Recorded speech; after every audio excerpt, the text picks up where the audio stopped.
The CBS Sports family of networks. The highest standard in sports television, including the CBS Sports Network, Showtime Sports, CBSSports.com, and the CBS Sports Radio Network. The best in sports online, on radio, and on the air. CBS Sports. Expect it here. In 1963, a bucolic pasture just outside of Lexington, Ohio, was transformed into one of the most admired and challenging circuits in American road racing. 20 years later, the professionals of the GEICO Motorcycle AMA Pro Road Racing Series came to town and have added to the lore of this famous set of corners and straightaways every year since. In the Daytona SportBike division, introduced in 2009, the last 8 races have seen one man, Oklahoman Danny Eslick, take fully one half of the checkers, claiming top honors in 4 of the 8 contests held through 2012. Eslick has moved on to the ranks of the Superbike competitors, but he leaves behind others ready to best his mark. Men such as California number 6 Cameron Beaubier, who holds a commanding lead in this year's championship chase. Number 5 Dane Westby, who first added his name to the Mid-Ohio winners list in 2011 and then again in 2012. And number 32, Jake Gagne, who posted his second career sport bike win at Road America and has worried Bobier all season long. These men, and a host of others, have all come here to challenge each other and Mid-Ohio. The Daytona Sport Bikes go wide open throttle next on CBS Sports.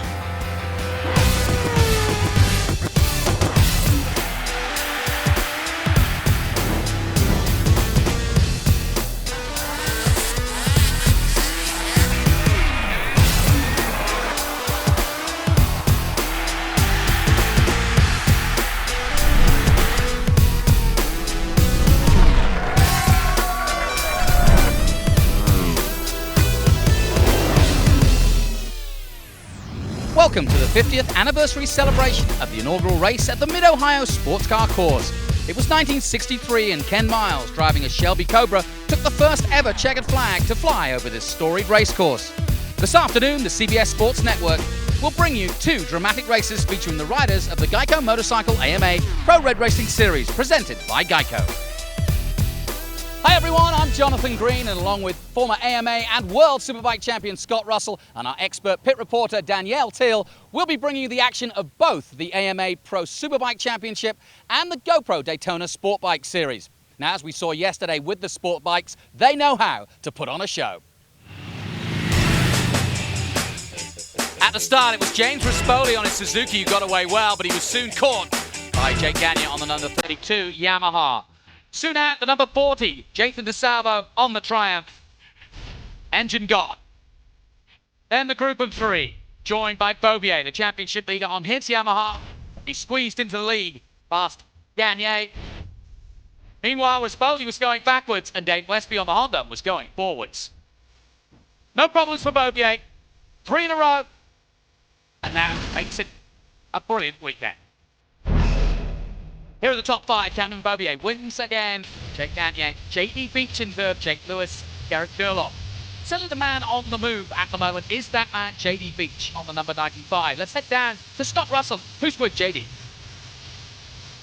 Well, I'm down here with the RoadRace Factory Red Bull rider, J.D. I thought you had a great run in third yesterday. Have you made any changes? Can you close the gap out here today? Yeah, for sure, Scott. Yesterday the race was great. We made some changes this morning. It felt a little bit better, but it's kind of cold. But I just did my normal routine. We got a race today, and we'll see how it goes after the 21 laps. Well, good luck. I hope his changes work out for him. There you have it.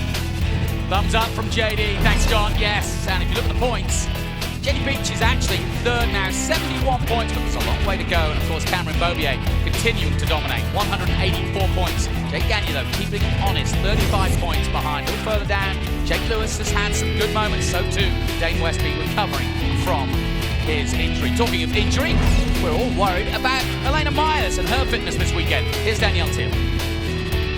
Jonathan, MotoGP world champion Jorge Lorenzo crashed Friday at Aston, broke his collarbone, but was back racing by Sunday. Elena, you had a crash at Barber as well, broke your collarbone, but here you are back racing again. What did they do to you to get you back out here so quickly?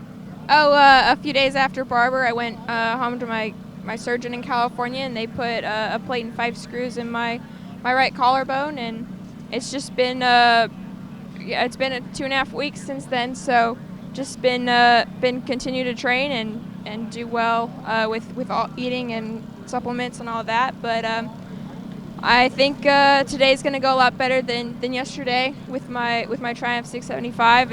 It's been awesome, and I think we found some good stuff this morning. So I'm looking to be more towards the front. Yep, little wave from Elena Myers. She's a great competitor, tough girl too. And she went to Gingerman Raceway to get some practice in before she came here. We'll take a short break here on CBS Sports Network. We'll be right back.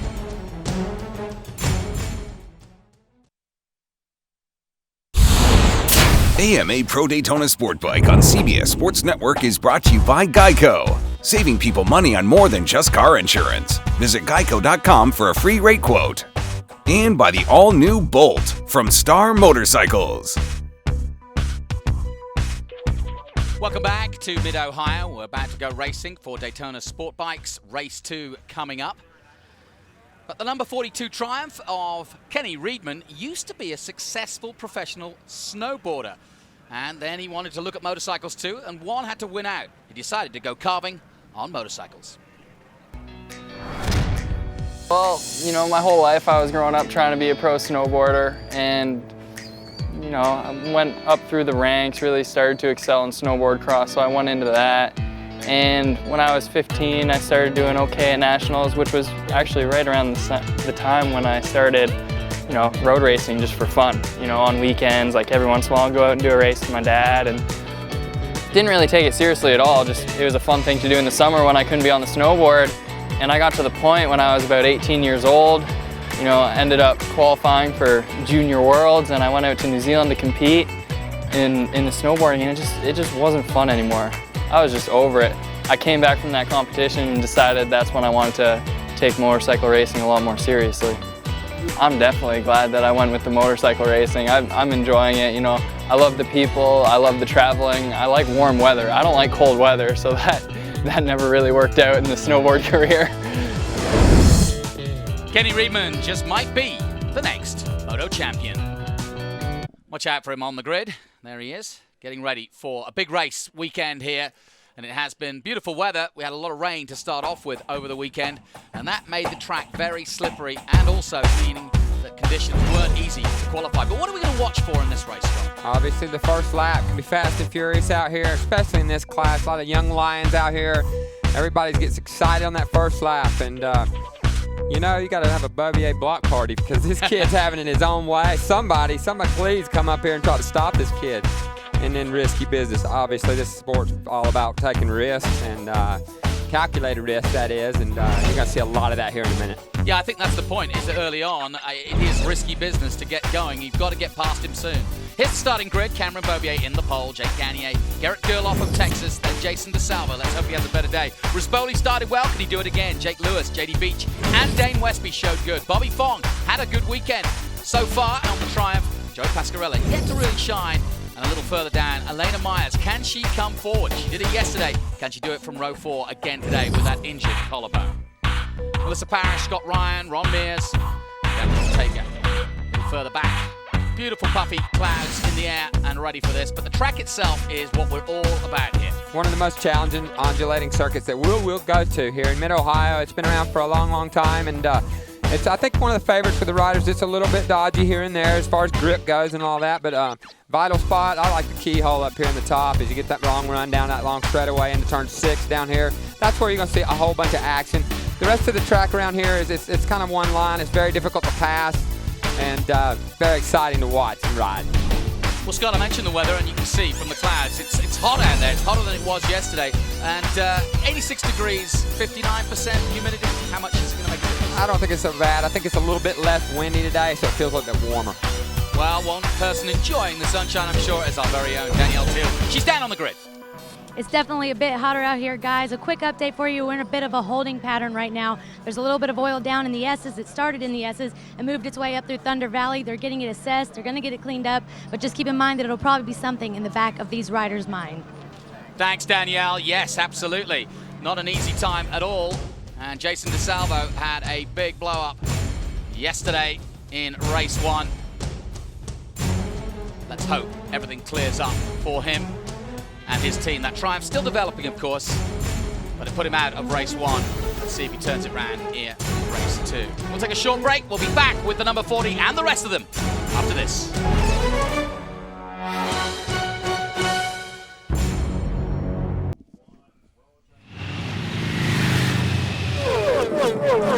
Number 155, Ben Bostrom, started the 2008 season with a bold statement, saying with his Yamaha bike he should win every race on the circuit. The motorcycle was that good.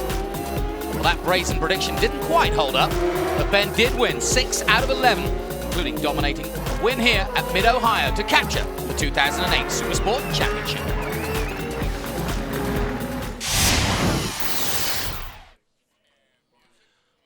Welcome back to Mid-Ohio. AMA Pro Daytona SportBike coming up from Mid-Ohio. And the bike's on their warm-up lap. But a slight delay earlier, and you heard Danielle on the grid alluding to it.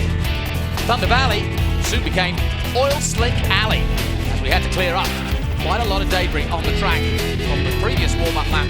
I'm glad to say it's all gone now, Scott. Will this be in their heads, do you think, a little bit? Well, obviously they get a good look at it right here, and you come through, and the telltale sign is there are a lot of oil dry on the track, and they've done a great job of cleaning that up, so that's going to ease the rider's mind a little bit. They're all slowing down, taking a good look, and I think they're pretty confident in the crew here, and they do a great job of cleaning up issues like that, so I don't think it's going to be much of an issue after the green flag drops. Bobier going for 4 in a row. Let's head down to Danielle Teal. What have you got, Danielle? Despite the fact about the long wait out here trying to get the oil cleaned up, they are not going to shorten the duration of the race at all. We're going full race pace here in about 5 seconds. That is absolutely perfect, because I was just going to ask that question. Thank you, Danielle. But that's good to know, too. And Rispoli off the bike, that's not a good sign. Why is Rispoli off the bike? And well, it looks like he was kind of like he lost the front end or something. Making don't forget, gesture. Join the conversation. Get on Twitter. Hashtag RR on CBS. Let's hear from you. See what you've got to say about the boys out there. We're about to go racing. Can anyone stop Bobier? That's the question. The block party. That's exactly it. They've got to block him, and they've got, as you say, risky business. Take those risks. Make a decision early on and try to mess with him a little bit. Well, you saw what happened yesterday. He did not get the best of starts, and he just kind of methodically worked his way right to the front, pretty much with ease. And so I don't know what you do to stop this guy. Everybody else has got to up their game, and they've got to find better setups. They've got to ride better, basically, to beat him. Engines are off again, and I think that was a charge from Rispoli, telling the other riders that he wasn't happy with the conditions. So we are back now to another delay. As you can see, the bikes have stopped, and we have a delay here. And I think it's more due to the fact that we've got more debris down on the track, or it's still a problem for these guys. So we'll take a short break here on CBS Sports Network. We'll be right back.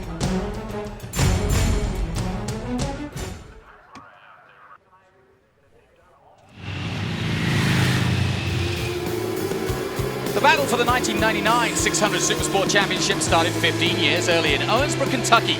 Brothers Nicky and Tommy Hayden were groomed to be motorcycle racers, and it was obvious this title would be decided amongst themselves. Number 22 Tommy won 3 rounds, number 69 Nicky 5, including here at Mid-Ohio, to edge out his big brother by 14 points. 5 years later, Tommy would be crowned champion himself.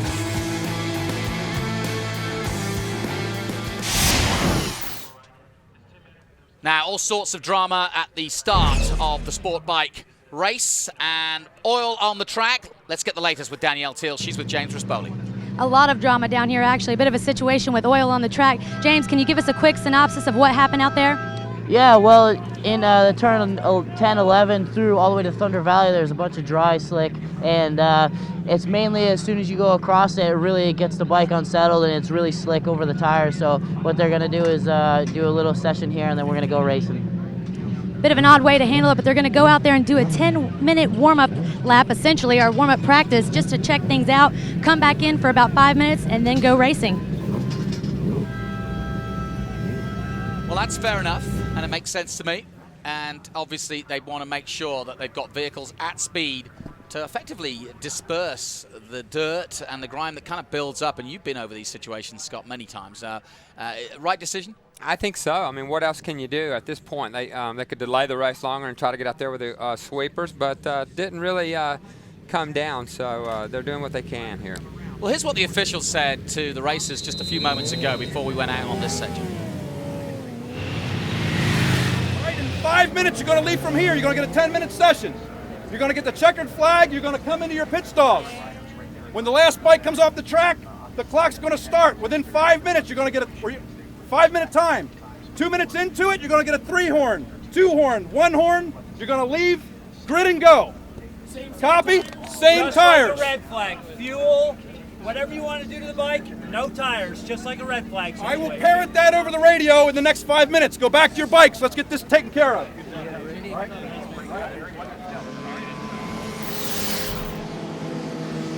So then, that was clear. It's interesting, though, because they'll shorten the race and everyone will stay on the same tyres. And my wily world champion here called it nicely because he said, I'll just do 1 lap and come in. Well, I mean, yeah, I don't think I need to do more than that. We know what kind of deal we're dealing with, and see if anybody tries to save their tire. All right, well, as they take their session, we'll take a break ourselves here on CBS Sports Network. Coming up, the AMA Pro Daytona SportBike Race 2.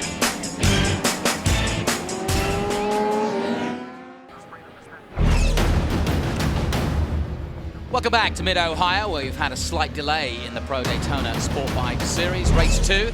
Oil on the track, and obviously they were trying to dry it out and try and clean it up. They gave them a 10-minute session to try and clear some of the debris, but there was one left-hander particularly that was upsetting some of the riders, and so it's still not all gone away, but obviously the situation gets better as more and more bikes and traffic goes over it.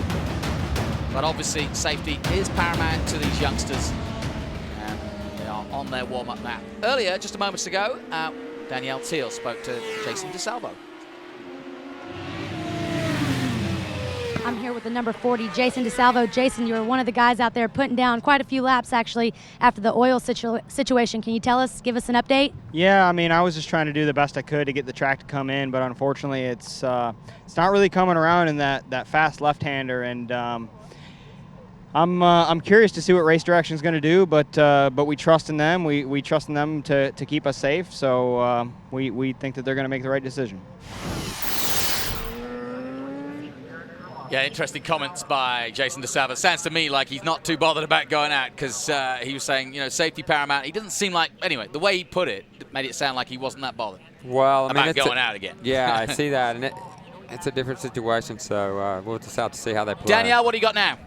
As Jason DeSalvo said, they trust Race Control, and we know Race Control trusts the riders to make the right decision here today, and we can be certain that both rider and Race Control know that it is safe to go racing. Danielle, you're finishing my sentences. I love it. Awesome. Exactly the answer we wanted. Now we know. Race Control have given the go-ahead, and away we go. Race 2, Daytona SportBike. Now, this is going to be interesting. DeSalvo on the inside gets a good start again on the Triumph. Into the first corner they go. Nervous, I'm sure, after that session and after the upset moments.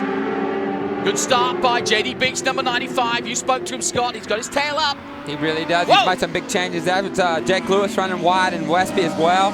But you see Rispoli made some moves as they went into that chicane. So, it's a slippery racetrack anyway. So that one section is going to be a little bit slippery. We're going to see how they play that out as they come down the straightaway for the first time here. Good start from Benny Solis as well on the number 3 Honda. And spreading out, here we are coming up to that slippery section now. The 95 going in. And J.D. Beach just ahead of Jason DeSalvo. Rispoli's up there in 3rd position. Over the top we come. And in fact, the bit they're talking about is a little after this, isn't it? Yeah, it's turn 13. We're at about turn 8 right now. So we'll be here in a minute as they make their way over the top of the hill right here. They'll swing it right, double apex right. And then they'll enter what they call Thunder Valley right here, and that's where the oil spill actually started. And the turn they're worried about, not this right-hander through here, it's going to be this fast left-hander you heard DeSalvo talk about. So let's see how they get through it. Okay, great work on the cameras there to show you the speed as we head through. And DeSalvo was the guy to run wide. Interesting. The leader, the one that was worried about it the most, it sounded like. Okay, coming through the last section now and into the lead and building on that lead as well. Good start indeed. They cross the line again. J.D. Beach from Rispoli. Gagne right there too. Bobier up to 4th place. Gerloff in 5th. DeSalvo drops to 6th after losing out. And there he is. You just see him at the back of your shot with the red helmet. Take a look at the 5 and the 85. They're going to get together right in here about mid-screen. There's Westby. He bumped He bumped Jake Lewis and pushed him out a little bit wide. It gets rough and fast and furious in there. Well, you said risky business, and you said you got to start blocking. You got to go and take some risks. Well, these are the guys we've been talking about all weekend long, fighting Westby, and no question about it, they mean business, that's for sure. This is the battle for third, though, led by Rispoli. Gagne's there, and here comes Bobier.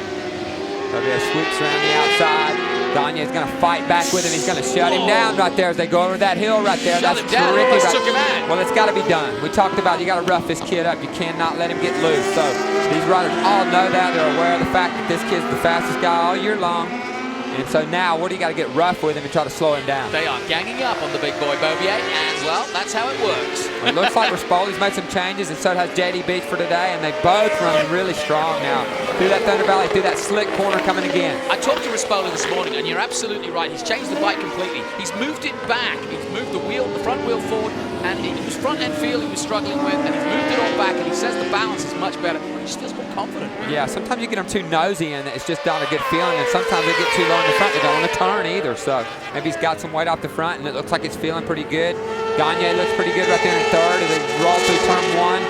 One of the most fun sections on the racetrack, I thought, when I was a rider back here, as they swoop into the chicane, and that leads them up into the keyhole, which we talk about being one of the most key turns on the racetrack. Well, this is much better from both JD Beach and Rispoli. They just did a 130.0 and a 129.9, so almost on identical pace, and they've upped the pace from the opening lap, obviously, and the time's coming down. We'll find out as we come through this sparse sweeping section, over 160 miles an hour through here. Well, don't count out the number 8 on the tail end of this group. Garrett Gerloff yesterday, even at the end of yesterday's race, was really doing the same times as the front two guys, are the second and third place guys, so he might be a guy to watch for too.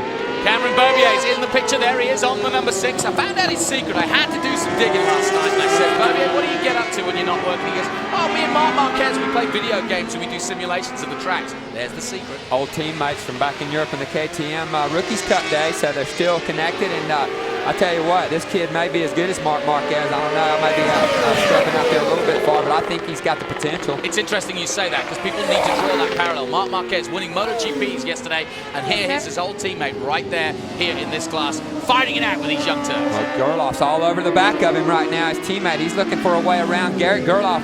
We know he's capable. We saw what he could do a couple of years ago. Still trying to get back to that form after breaking his leg at Daytona. Looks like he's found something on that gray Yamaha now. And Gagne's not giving an inch, and right now Bobier's trying to get past in fourth place, but he can't. And here comes, as you say, Garrett Gerloff from Spring, Texas. Let's head down to Danielle Teal. 95 JD Beach is becoming a very consistent front runner here in Daytona Sportbike. Scott, it looks like the changes you guys made are really working out there. JD is right now leading this class. So far so good, yeah. The race has started off really well for us. This is kind of the situation we've been preparing for the whole time, trying to get out front and so we can run consistent times. We know we can get the job done, and like you're saying, we made some improvements on the bike for this morning in warm-up, and hopefully you can keep it there. Well, it's getting tight now, Scott, just as we expected. Obviously, JD Beach is out front, but look at this four-way battle behind him going on now. Rispoli leading it, and now Bobier up to third. He's gone past Gagne. Yeah, Gagne was able to fight him off last time through turn 6. Not this time. He found a way around him, and now he's the danger man. Rispoli's next on his list, so can the 43 try to hold him off here? Here we go, down into turn 6, the premier passing zone on this racetrack. You can see that 6 decides to go a long way around the 32. Tried it last time. And Gagne pinched him as they went over the hill right here into turn 7. It didn't work out, but that time it did. Brave maneuver to go around the outside there, but that's the confidence of this young Californian. He really has got his tail up, no question about it. Over the big bumps of the last turn they go. And there's nothing between the top 5 as they cross the line again. Let's take a look at the times. 29.9, 29.5, 29.3 actually by Rispoli. Fastest guy out there. To put it in perspective, yesterday's fastest lap time was at 127.7. So there's more in the tank for the number 6. Don't think they're it. And they're just kind of waiting. He's kind of methodically picking his way through the crowd like he did yesterday. He's only got 2 more guys on his list right here, and then he's going to try to set sail again. Okay, let's go through it. Rispoli in the chasing pack with Bobier, Gagne and Gerloff. Lewis is further down in 6th place. Westby 7th after coming together with this Alba, who's recovered to 8th position as well. And Benny Solis is in 9th, and then Bobby Fong in 10th position. Reedman, man we mentioned earlier, down in 11th place. The 6 again, making the long way around the 43. Makes that look easy that time. But this is a strong point for him, obviously. And then, like I said, the easiest and safest place to make a pass would be in that area, and now 95's got his work cut out for him. Yeah, no question about it. This is the kind of racing we've come to expect from these boys, but Bobier has just been so dominant. And the problem is, if he gets the lead, then he'll never look back. But at the moment, he hasn't got it. Let's head down to Danielle T. The number 6, Cameron Beaubier, currently sitting in second place in points, or second place in the race right now. Excuse me, Oliver.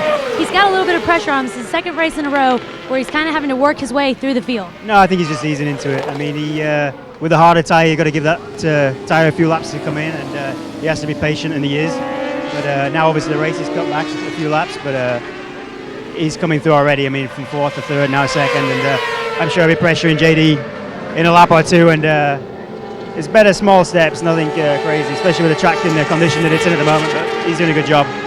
Would you agree with Oliver there that that's the way to play this? Absolutely, and I should have touched on that earlier, that these tires do take a couple of laps at this racetrack to really come in. So just like he said, just methodically doing his thing. He's not pressured, he's not worried, he's confident as he can be. He's won how many races now, Jonathan? Yeah, 4. So, you know, he's not sweating it. He's just lining them up, just setting them in his sights and just picking them off one at a time. Well, and he's doing just that. It's a 5-way battle at the front. At the back, it's Gerloff. But Gerloff losing a little time on the number 8 Yamaha as they come into the right-hander. Rispoli still struggling, and it was the same story yesterday. At this point in the race, Rispoli now down in 4th place, having had such a bright start. James Rispoli hanging on to this group, and we'll see where they can make the next rest of the race. 6 laps gone on the 15. Here we go, down into turn 6 again. He decides he'll go outside, he'll go inside. He's not really worried, and he looks so strong and comfortable on the motorcycle, on the brakes. And when you watch him ride, he just looks like he's not working hard. I watch some of the other guys jumping around on the motorcycle, a little bit more of aggressive type smile. The 6 is so fluid when he rides. Just pay attention to how smooth this kid is. And smooth in this sport is fast. Yeah, and he is doing just that. Number 6 back at the front, and now they've got to catch him again. Bobier leads from JD Beach. Jake Gagne's, Rispoli's in the mix. Jake Lewis in the back. Let's take a break. We'll be right back.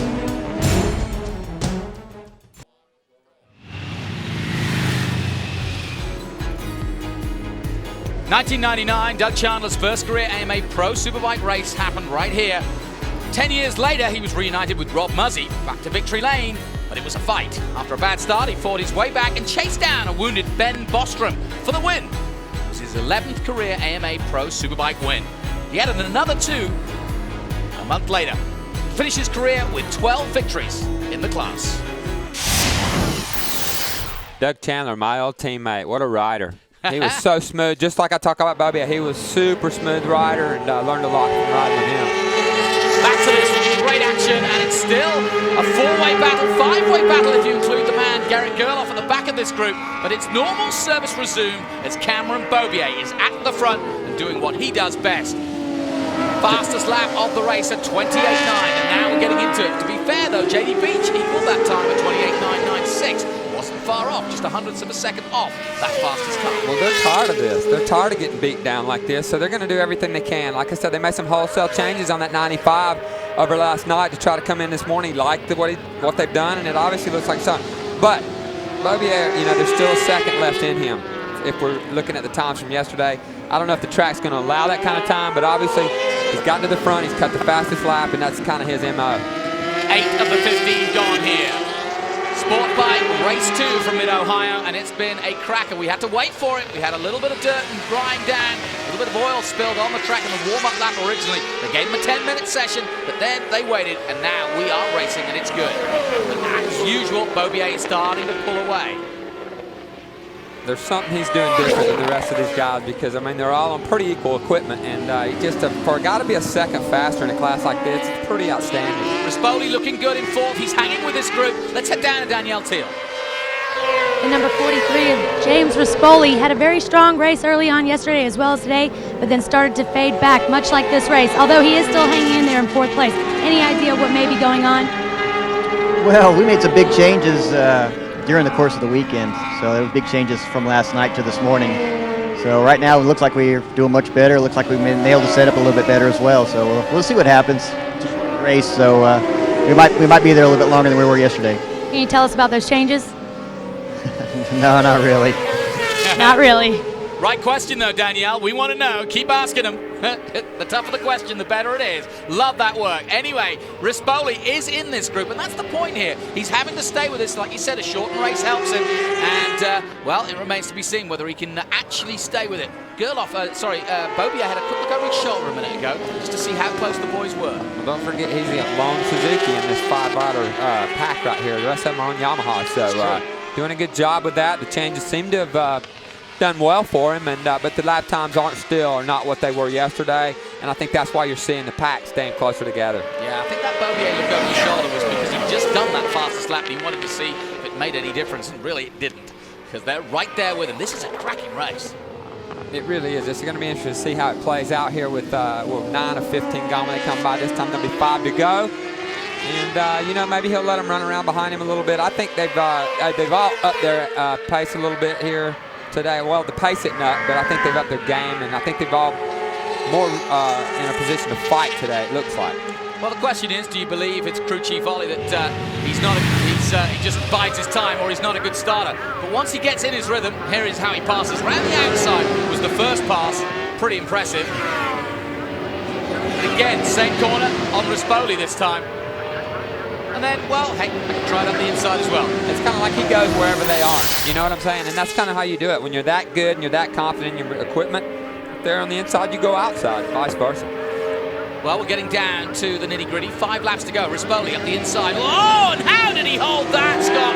The front wheel coming sideways there for a moment, just under braking, and he had to let off. Well, those are intense moments. You went around the track this morning. You got to look at that. It's all downhill in the braking zone, and then, man, when you get up the inside of a rider like that, you're going from that speed down to a second gear corner. It's pretty hairball. Well, you got to get it right. Well, you said you've raced a car here as well as a bike, and in a car, you don't think you can make that corner. Oh, exactly. You're going there so deep on the car, but I mean, still on the motorcycle, it's like you're holding your breath when you try to outbrake a guy there. Well, Rispoli lives to fight another day, so to speak. Didn't fall off, and the number 43 continues, but he's got Gagne all over the back of him. And Jake Gagne hasn't shown as strongly as I thought, and in fact, he's now being caught very quickly by Gerloff. Well, he's not going to be happy about that move by 43, because what it did, it created this 5-bike gap between him and the 2 leaders now. So now, if Rispoli slows this pace down, those 2 guys are going to get away quick. And Gagne knows that right now, but Rispoli also feels like, I got to do something.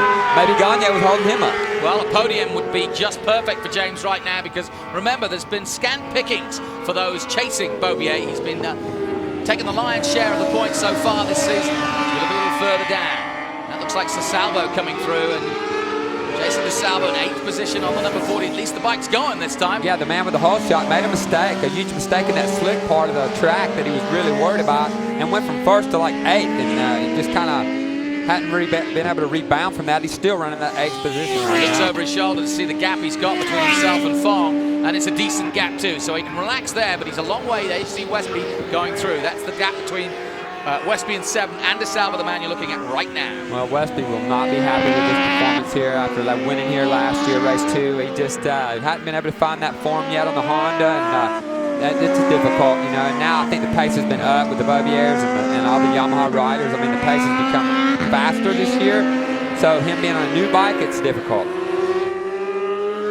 Well, of course, it's a big year for DeSalvo. He's trying to get this triumph to where it needs to be, but he's tasted podiums already at Barber, and that was a good outing, and of course he's got that baby on the way, if not 2. Yeah, he's got a ride. He's got a big family to come in to feed. So, but yeah, I talked to him about the bike.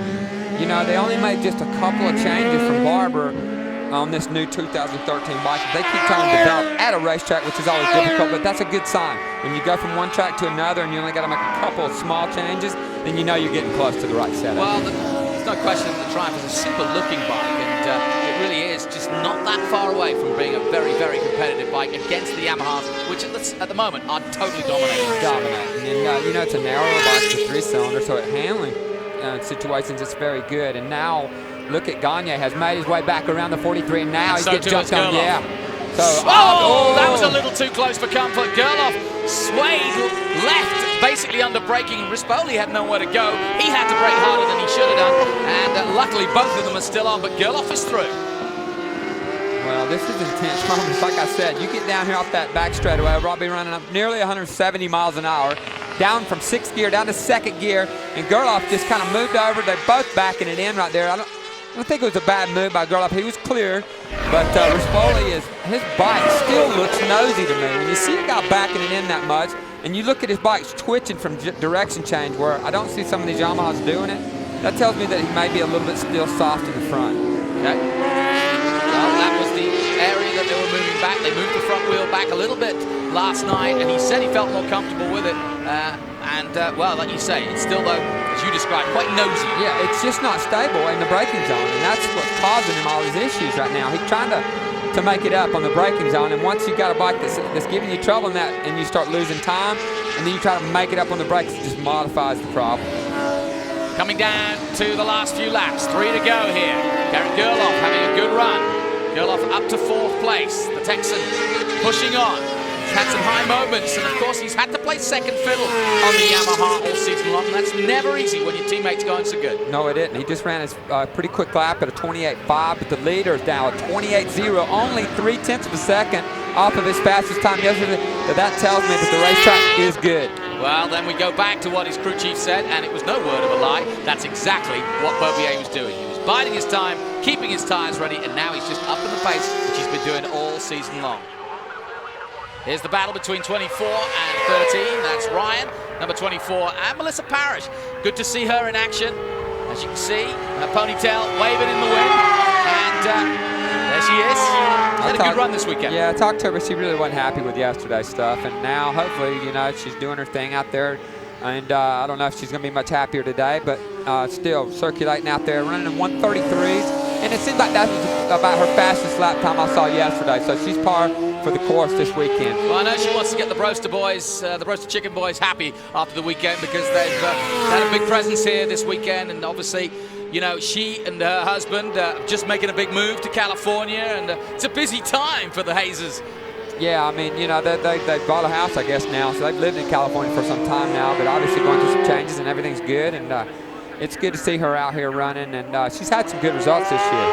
It's amazing, actually, because I talked to Josh about, you know, how it is living in a family, effectively, of both of you racing on the same day, and he said, you know what, we never talk about racing.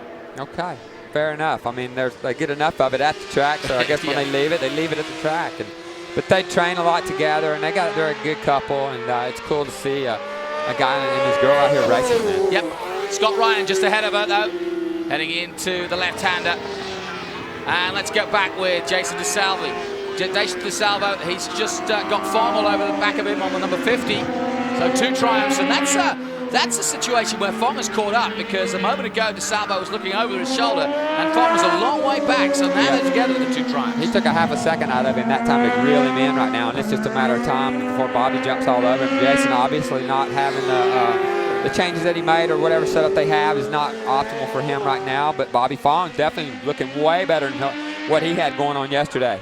Back to the leaders who are starting to come through the back markers. And Bobier leads, but look at the gap. JD Beach is doing a good job and maybe could use these back markers here on this final lap. The time running out though. Oh, out of the way you go, son. And he's got past him. Well, that definitely balked JD just a little bit, but he's going to fight, claw every inch he can to get back on terms with the number 6, because they may run into some more lap traffic somewhere in this lap. JD letting it run out a little bit wide, trying to square this thing up. He knows I got to get the best job I've got in the whole race right now out of the keyhole. Down the straight then for the last time. Come on, JD. Let's see if anybody can challenge Cameron Beaubier, who's headed for his 6th win of the year. Well, this is where Bobier has been so strong, so it's going to be hard for JD to make time. And it looks like they kind of held the same distance right there. But now they're in the real rider section of the racetrack. Over the hill right here in turn 7. This is where it gets really tricky and really physical for the riders. You got to be spot on. The track's slick. Any push too hard, you make a mistake. Looks like Bobier is really strong in this area as well. Don't think it's going to happen for JD, but man, what a race he's had today. Well, another perfect run then for Cameron Beaubier, and not even oil on the track can distract him, even those sessions, and not the greatest of starts. Some good fighting all the way through, but once again, the cream rises to the top here in Mid-Ohio, and the number 6 from California, Cameron Beaubier, comes out of the last corner, and he's going to make it 4 in a row. What a season, what a rider this is turning out to be. Cameron Beaubier wins again in Mid-Ohio. And what domination he is doing. Here's that battle again between the 40 and the 50. On the triumph to Salvo and Fong. Can Fong get past? Running out of time right here, it looks like, and that's the last corner. Wow, Jason was able to hold him off. What a battle right there they had. Only just. Bobier takes his feet off the pegs just to relax a little. And it's hard with distractions, Scott. I mean, if it was anything going to rattle him or any advantage to be taken, it was for the others to try and kind of upset him, and they did early on, but boy, did he rise up. I know, I tell you what, I bet JD Beach wishes they wouldn't have shortened this race today because it may have been his day. Yeah, no question about it. So, Cameron Beaubier then wins again. AMA Pro Daytona SportBike on CBS Sports Network is being brought to you by GEICO. 15 minutes could save you 15% or more on motorcycle insurance. Get a free rate quote today. And by the all-new Bolt from Star Motorcycles.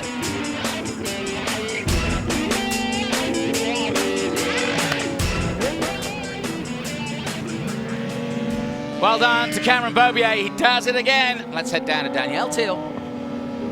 Congratulations are in order for the number 6 and his crew chief Oliver Hutchinson. Congratulations on another excellent race. Thanks. No, Cam did a brilliant job. I mean, for sure it wasn't easy for any of them, you know, with that big delay, but he's just an amazing professional rider, and he puts all the problems to one side and can get the job done when he needs to, as he has every race. So, yeah, another brilliant result. Thanks to all the guys on the crew, and great job, Cam. No question about it, Cam can and will, and he is doing it every weekend. Oliver's getting a lot of TV time this year. Yeah, he's becoming a star. He's getting good at it. He's getting very good. So then, here are your unofficial results, but Cameron Beaubier then with the win. Another dominating performance by Yamaha. The top 4, JD Beach, Jake Gagne, and Garrett Gerloff. James Rispoli dropped to 5th. It was a good bright start, though. Jake Lewis in 6th, Dane Westby in 7th. Jason DeSalvo will be disappointed with 8th, but he did hold off Bobby Fong. Benny Solis, a good weekend, probably Benny's best weekend of the year. A little further back, Pascarella in 11th place. Reedman getting a good result. We heard from him earlier in the weekend. So, wow, what a dramatic end to proceedings here. The crowd having to wait, but patiently they are. Big fans here, and that's one of the best spots to watch this race from. Oh, yeah, this is a great spectator track, so good times for the fans out here. Here we go down into turn 6. As you saw Bobier just making moves every lap, just outside, inside, didn't matter. Found his way to the front, and then after that, we thought maybe he's going to set sail, but man, the 95, and here we go. The 43 and the 6 going at it, and Gerloff did get the better of that deal, so you got to be happy with his progression this weekend. No question. Let's head down to Danielle Teal again. A little hot. Congratulations to the number 6, Cameron Beaubier, on first place again here today. That red flag situation didn't seem to affect you at all as you dominated that race, but can you give us the race in your own words? Yeah, it was pretty slick the first couple laps going through that last left-hander, but yeah, I just got to get up to my team, Yamaha Extended Service, Monster Energy Graves Yamaha crew. JD was right on me the whole race. I could hear his bike every time I come on the front straight. He rode awesome, and it's cool to be up on the podium with my buddy. So yeah, I just really want to thank everyone who's helped me. I had a great weekend. Man, a few words, but he is a humble sportsman too, giving credit to his competition and his buddy. And said it was a bit slick, Scott, but I guess we expected that. Oh yeah, I mean, you got oil draw on the track, and on a slick racetrack anyway, it can cause some issues, but they all dealt with it really nice. We didn't have any incidents in that area, so everybody got through there cleanly and had a great race today. Up next is the AMA Pro Superbike Race 2 from Mid-Ohio Sports Car Course. You're watching CBS Sports Network. For Scott Russell, Daniel Teal, and our entire CBS Sports Network crew, I'm Jonathan Green. For scores, highlights, features, and more, go to cbssports.com. This has been a presentation of Chet Burns Productions in association with CBS Sports Network, the 24-hour home of CBS Sports. Great day once again. Cam, can, and will. He did it again. He did it in style. Didn't get distracted. A true champion. Cameron Beaubier wins again.